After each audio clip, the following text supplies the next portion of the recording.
Hi, welcome to NRMRB. Today நம்ம exam வச்சிருந்தோம். தமிழ் தகுதி தேர்வு வச்சிருந்தோம். Tamil eligibility test. எப்படி எக்ஸாம் நடக்குமோ, அதே மாரியே ஒரு ஃபீலிங்கை கொண்டுட்டு வரணும். அதே மாரியே ஒரு இதா நடத்தணும் அப்படின்னு சொல்லிட்டு ரொம்ப நாளா நினைச்சுக்கிட்டே இருந்தோம். அதுக்கு நிறைய வகையில நம்ம முயற்சி பண்ணோம். பட் இருந்தாலும் இடையில நடந்த நிறைய குளறுபடியான விஷயத்துல நிறைய பேருக்கு இன்ட்ரெஸ்ட் போயிட்டு, அதுக்கப்புறம் அது மாரி செய்ய முடியாம போயிடுச்சு.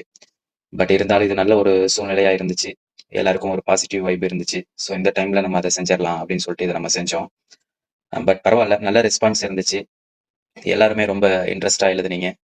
அடுத்தது ரொம்ப கொஞ்சம் அந்த டைம் நம்ம ஸ்பெண்ட் பண்ணி, அந்த டைம்ல வந்து நம்மள ஃப்ரீ பண்ணிக்கிட்டு, அத செய்யறது ரொம்ப கஷ்டம் தான். பட் இருந்தாலும் அத செஞ்சீங்க. அடுத்தது ரொம்ப ஈஸியா இல்லைனாலும், எல்லாரும் ஒரு ஷீட் எடுத்து ஒரு எக்ஸாம் எழுதுற மாரி ஒரு ஃபீல குடுக்கணும் அப்படிங்கிறது என்னோட ஒரு விஷயமா இருந்துச்சு. மேக்ஸிமம் நெறைய பேர் வந்து Google ஃபார்ம்ல வைங்க. அடுத்தது வந்துட்டு ஏதாவது பிடிஎஃப்லயே கூட எங்களுக்கு சென்ட் பண்ணுங்க அப்படின்னு சொல்லி கேட்டாங்க. பட் என்னால அத லாஸ்ட் வரைக்கும் அக்செப்ட் பண்ணவே முடியல. அதுக்கு ரீசன் என்ன அப்படின்னாக்கா, அத நம்ம செய்யும்போது, நம்ம அவங்களுக்கு என்னென்னலாம் அவங்களுக்கு ட்ரபிள் இருக்கு அப்படிங்கிறது அவங்களுக்கு தெரியாது. ஸோ அவங்க ரியலைஸ் பண்ணிக்கிறதுக்கு, அனலைஸ் பண்ணிக்கிறதுக்கு, அடுத்தது அவங்க அ என்ன ஸ்டேட்ல இருக்காங்க அப்படிங்கிறது அவங்களுக்கு தெரியணும் இல்லையா? அது எதுவுமே வந்துட்டு அவங்க தெரிஞ்சுக்க முடியாது. ஸோ அதனால வந்து ரொம்பவே நான் வந்து இதுல ஸ்டெடியா இருந்துட்டேன். ஸோ எக்ஸாம் நல்லபடியா முடிஞ்சிருச்சு. ஸோ 72 மெம்பர்ஸ் வந்துட்டு ரெஸ்பாண்ட் பண்ணியிருக்காங்க. இன்னும் நெறைய பேர் வந்துட்டு எக்ஸாம் எழுதி நமக்கு சென்ட் பண்ணிக்கிட்டு தான் இருக்காங்க. பட் ஆனா டைம் முடிஞ்சுட்டு அப்படிங்கிறனால அவங்களுக்கு என்னால ரெஸ்பான்ஸ் பண்ண முடியல. ஸோ அவங்கள இதுல ஆட் பண்ணல. ம். சாரி. நெக்ஸ்ட்டு இதே மாரியே எக்ஸாம் வைக்கும்போது அவங்க இன்னும் கொஞ்சம் அவேரா இருந்து இது மாரி ட்ரை பண்ணுங்க. ஸோ இத ஏன் நான் வீடியோவா போடுறேன் அப்படின்னா, இன்னும் கொஞ்சம் பேர் பார்க்கும்போது அவங்களுக்கு ஒரு இன்ஸ்பிரேஷன் வரும். சரி அடுத்தது நம்மளும் இது மாரி ட்ரை பண்ணி பார்க்கலாமே அப்படின்னு சொல்லி ஒரு இன்ஸ்பிரேஷன் வரும். அடுத்தது வந்து தமிழ் எலிஜிபிலிட்டி டெஸ்ட் வந்து சாதாரணமா நம்ம எடுத்துக்க கூடாது அப்படிங்கிறது வரும். அடுத்தது ஒரு குறிப்பிட்ட டைம வந்து நம்ம ஒதுக்கி, எவ்வளோ விஷயங்கள் இருந்தாலும் நம்மளால அந்த 1 ஹவர் நம்ம ஃபோக்கஸ் பண்ண முடியுதா? அப்படிங்கிறத அவங்க தெரிஞ்சுக்கலாம். அதுக்காக தான் இந்த மாரி ஒரு முயற்சி. அதுல நம்ம போட்ட Google ஃபார்ம் தான் இது ரெஸ்பான்ஸ்க்காக. ஸோ இதுல வந்துட்டு வாட்ஸ்அப் நம்பர், விடைத்தாள் திருத்திய பிறகு மதிப்பெண், தேர்வு முடித்த நேரம், அதே மாரி நீங்கள் விடைத்தாள் திருத்துவதற்கு முன்பு உள்ள விடைத்தாளை அப்லோட் செய்யவும். அ நம்ம வந்து கொஸ்டின்ஸ் எல்லாமே YouTubeல வீடியோவா அப்லோட் பண்ணிட்டோம். அவங்க எல்லாமே பார்த்துட்டு அந்த வீடியோவுக்கு 1க்கு ஆ, 2க்கு இ, 3க்கு ஆ அப்படிங்கிற மாரி எல்லாமே நோட் பண்ணிட்டாங்க. அத ஒரு ஃபோட்டோ எடுத்து எனக்கு அனுப்பிருவாங்க. அதுக்கப்புறமா ஆன்ஸர் வந்து குரூப்ல நான் சென்ட் பண்ணுவேன். அதுக்கப்புறம் அவங்களே கரெக்ஷன் பண்ணிடுவாங்க. அந்த ஷீட்டையும் அப்லோட் பண்ணிடுவாங்க. கரெக்ஷன் பண்றதுக்கு முன்னால இருக்கக்கூடிய ஷீட்டையும் அப்லோட் பண்ணிடுவாங்க.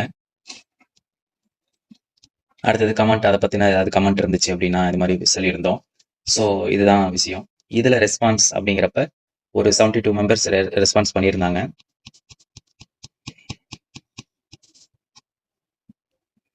ஸோ இதுல மார்க் அப்படின்னு பார்க்குறப்ப ஒரு 26, 25, 31, 28, 22, 34, 33, 30, 21, 38, வாவ்!